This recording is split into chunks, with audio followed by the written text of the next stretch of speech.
Δεν πάει άλλο. Η χώρα χρειάζεται κυβέρνηση, τόνισε ο Αντώνης Σαμαράς, απορρίπτοντας τα σενάρια και για τρίτη συνεχόμενη προσφυγή στις κάλπες. Ο τόπος χρειάζεται να υπάρχει κυβέρνηση, χρειάζεται να έχει ισχυρή κυβέρνηση και εγώ αυτή την κυβέρνηση την ονομάζω κυβέρνηση σωτηρίας.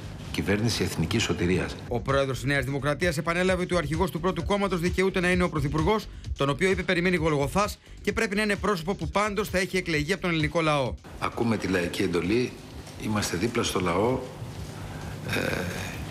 και αυτή η υπόθεση είναι κάτι που έτσι κι αλλιώς θα φανεί όταν έχουμε και την πολιτική αριθμητική του αποτελέσματος.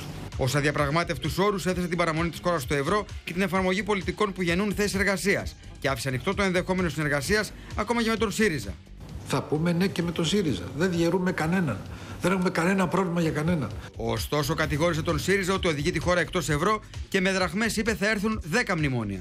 Ο ΣΥΡΙΖΑ μιλάει για μια μονομερή καταγγελία, εν γνώση του ότι αυτό δημιουργεί ρήξη, εν γνώση ότι η ρήξη δημιουργεί έξοδο από το ευρώ και θα έρθει να συνθηκολογήσεις πίσω με τη δραχμή πλέον σε πολύ χειρότερες καταστάσεις που κατά την άποψή μου θα σημαίνει 10 μνημόνια τότε. Είπε μάλιστα ότι ο ΣΥΡΙΖΑ παίζει παιχνίδια με το μέλλον της χώρας. Εμένα αυτά δεν μ' αρέσουνε. Ας παίζει ο καθένας το πόκερ σπίτι του.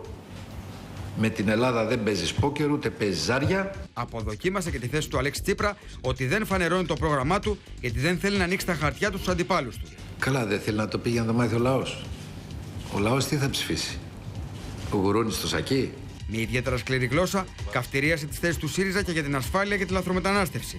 Και ο αφοπλισμός της αστυνομίας, μόνο που ελέγχθη είναι απαράδεκτο, και τα επιδόματα της ανεργίας που είπε ότι θα δώσει στους λαθρομετανάστες είναι απαράδεκτα. Μάλιστα, αποκάλυψε ότι η συγκεκριμένη συνιστόσα του ΣΥΡΙΖΑ υποστηρίζει ότι ο Δημήτρης Κουφοντίνας είναι ευγενής φυσιογνωμία και αγωνιστής για τη δημοκρατία.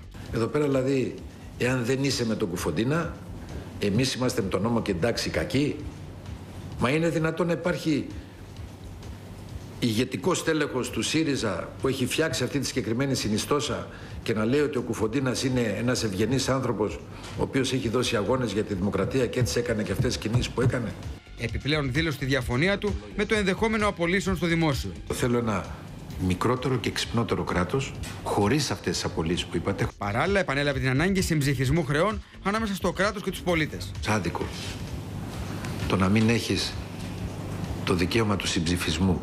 Κυβέρνηση ή ακυβερνησία, ευρώ ή δραχμή, δουλειές ή φόροι, ασφάλεια ή φόβος, αλήθεια ή παραμύθι ήταν μερικά από τα διλήμματα που έθεσε έναντι των εκλογών της Κυριακής.